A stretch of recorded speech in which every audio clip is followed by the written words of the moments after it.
I keep from not freaking out when someone is mounts and is mothering me? As much as you freak out, more you're gonna freak out. And we'll do specific training about that specific thing. Okay guys, today I have a very interesting question here from Oscar Gonzalez. He trains at Westminster, Colorado, and he's a brown belt, 50 years old. And his question is, I'm gonna read it here for you guys because it's pretty quick. Hello Bernardo, my question is, how do I keep from not freaking out when someone is mounts and is mothering me? I have been training for almost 9 years and still freak out from time to time. What are some strategies I can implement to help me along the way? Thank you for considering this matter. So guys, basically he's saying that every time, not every time, but many times when someone mounts on him and smothers him, he smothers when they try to put like the chest on their face and make sure that they lose the breathing and that kind of stuff, he freaks out. And so the very first thing I'm gonna say here is like, you're not alone. Like, I think even if someone smothers like this, I'm gonna freak out a little bit just because I'm losing the breathing, you know, like. But one thing I'm gonna say is, as much as you freak out, more you're gonna freak out. So at the same time, accept that you can freak out, but try to keep yourself calm, because freaking out is not gonna help. So it's not gonna help.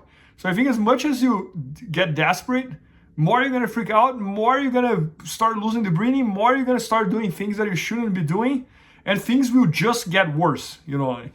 So very first thing I would say is like, try to keep yourself calm and try to think about the technique that you're gonna use next, you know, like. So try to focus on the knowledge. And for example, if you know that this is an issue, trying to study this issue, I think it's definitely gonna help as well. And you can drill that. You can ask someone to smother you and get out of that position. Ask someone to smother you and get out of that position. So try to get used about that thing.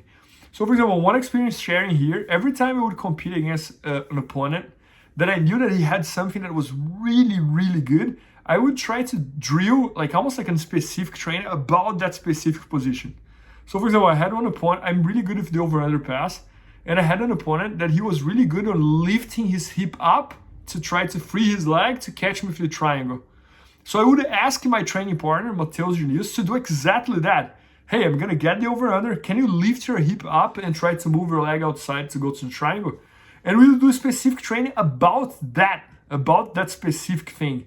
So I think that can definitely help you. You can ask a guy to say like, hey, get the mounts on me and smother me. So you're gonna put your chest on my face and you're gonna do this and this. And I'm gonna try to get out. And just by doing that as a specific training is totally different than doing that on rolling.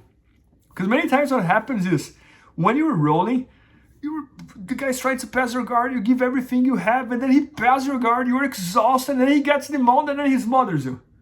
It's totally different than if you start the specific training in this smothering. You know, like, if the person's on the mount, specific training is smothering you. So I think it's much easier to freak out when you're totally exhausted and you're being smothered than when you do a specific training about that. And the good news is that if you do a specific training about that and you learn how to escape, big chances that even when you're exhausted, you still know what to do because you do have the technique.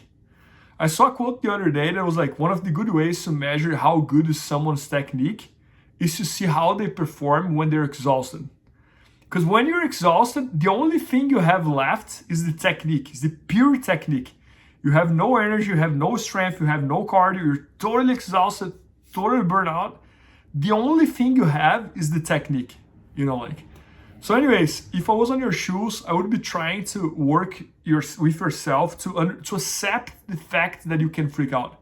I think everyone who is on Borno and on Borno Mount and being smothered is gonna freak out at least a little bit. So I think the fact that you might not be accepting that you can freak out, you might be freaking out even more. So very first thing, try to accept that. Try to understand that this is normal and everybody probably freaks out as well. Second thing, try to focus on your knowledge. Instead of trying to use strength and push the guy away and this and that, try to rationalize what you should be doing in that situation. Third thing, I think I will be doing some specific trainings about that. If this is a negative thing on your game and you know about it, I think it's a great opportunity to do positional training about that. And then keep that thing in mind as well. Like, the specific training has a lot of value because it starts from there. it's not like your opponent gained that position. Your opponent's gonna start there. So you're gonna start totally fresh on that situation to try to escape, which is totally different than when your opponent gets you exhausted and get that position. So I think those are the things that I would be thinking, and those are the advices that I would give you.